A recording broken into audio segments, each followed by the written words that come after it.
Di keluargaku ada kutukan. Setiap putri mahkota mati di umur 18 tahun. Besok aku ulang tahun ke-18. Namaku Putri Kirana, putri mahkota kerajaan Langit Biru. Kutukan ini udah 300 tahun, dimulai dari nenek buyutku. Katanya kami melanggar sumpah sama ratu penyihir. Ibuku meninggal pas umur 18, tepat jam 12 malam di kamarnya. Ka, ada luka, ka ada sakit, cuma senyum terus merem selamanya. Nenekku juga gitu. Bahkan di galeri istana, semua lukisan putri sebelumnya matanya ditutup kain hitam. Itu tradisi, tanda mereka pergi di umur 18. Sekarang, giliranku. Sebulan ini aku dikurung. 50 prajurit jaga depan kamar. Ayahku gak izinin aku keluar sama sekali. Pulang setelah lewat jam 12 malam, katanya. Tapi, anehnya, jam 11 malam.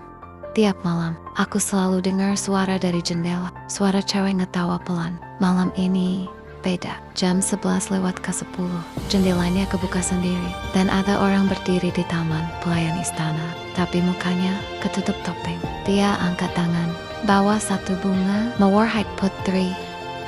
Katanya, ini satu-satunya yang bisa mematahkan kutukan. Dan ada syaratnya, jantungku copot. Syarat apa?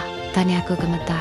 Putri harus menerima cinta sejati. Sebelum jam 12 malam tiba, aku ketawa getir. Cinta, aku aja gak pernah pacaran. Dalam 50 menit, kemudian dia lepas topengnya. Anak muda, umur sekitar 20-an. Maka izinkan aku mencintaimu putri. Jam di dinding, jam 11 lewat 40 menit. Tiba-tiba lampu padam. Petir menyambar. Dari kegelapan muncul suara. Suara wanita tua. Kutukan harus dibayar dengan darah.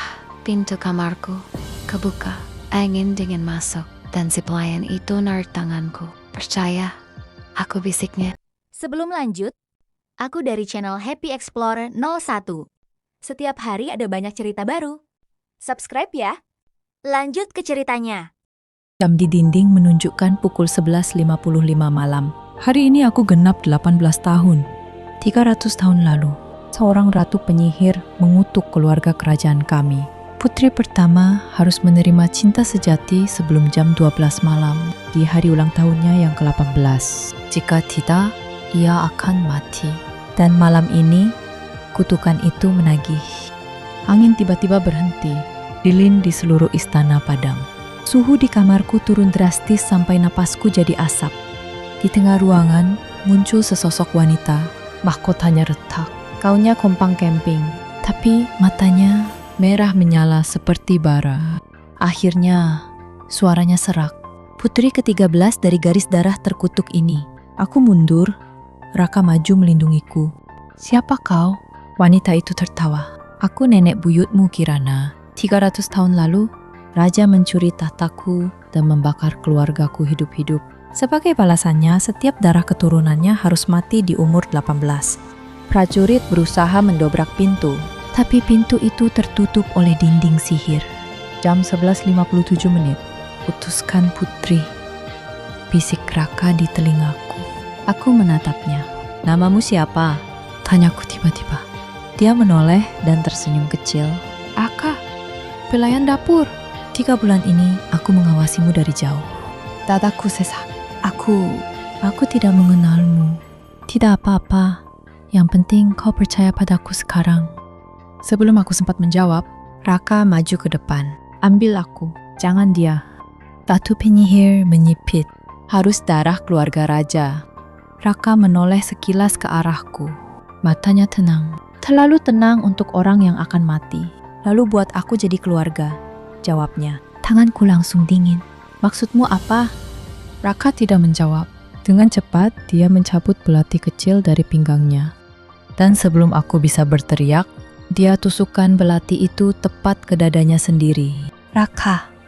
Darah hangat menyembur. Tes, tes, tes. Suara itu terdengar keras di ruangan yang hening. Ratu penyihir menjerit. Berhenti.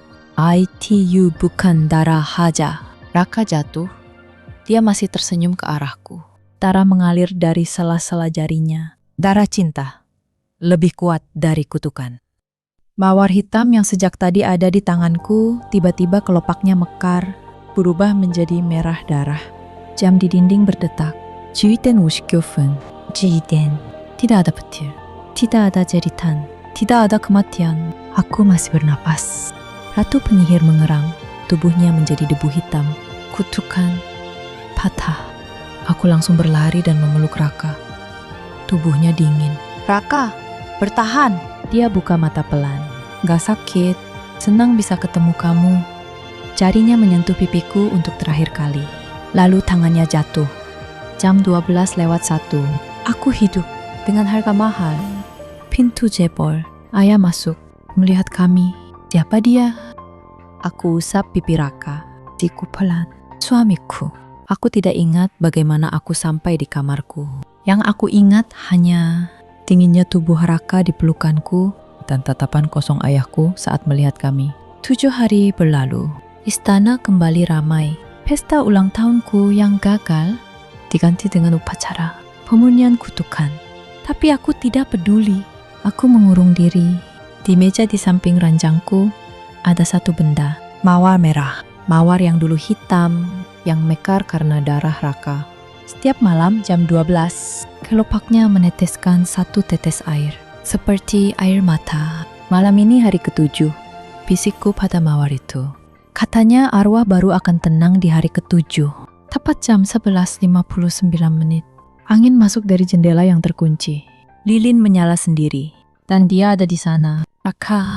Sebelum lanjut, aku dari channel Happy Explore 01. Tiap jam 8 malam, ada banyak cerita baru. Subscribe ya. Lanjut ke ceritanya. Bukan manusia. Tubuhnya tembus pandang, tapi senyumnya sama. Senyum pelayan dapur yang dulu diam-diam mengawasiku. Kamu datang, kataku. Suaraku pecah. Aku berjanji akan menepati sumpah, jawabnya. Darah cinta lebih kuat dari kutukan.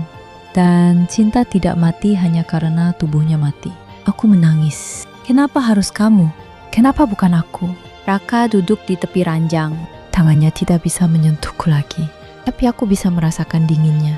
Karena kalau kamu mati, siapa yang akan mematahkan kutukan untuk putri-putri setelahmu? Dia menunjuk mawar di tanganku. Itu bukan sekedar bunga, Kirana. Itu janjiku. Selama mawar itu masih hidup, aku akan menjagamu. Jam 12:01.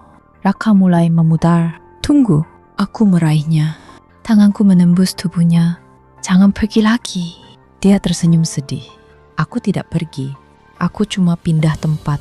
Dia menunjuk ke dadaku. Ke sini. Lalu dia hilang. Seperti debu yang tertiup angin. Sejak malam itu, kutukan keluarga kami selesai. Tidak ada lagi putri yang mati di umur 18. Aku jadi ratu di umur 20. Dan setiap malam sebelum tidur, aku selalu meletakkan mawar merah di samping bantal. Kadang jam 12 malam, kelopaknya bergerak sendiri. Dan aku tahu, dia masih di sini. Menepati janji. Tamat. Terima kasih sudah ngikutin dari part 1. Subscribe biar gak ketinggalan cerita lainnya ya.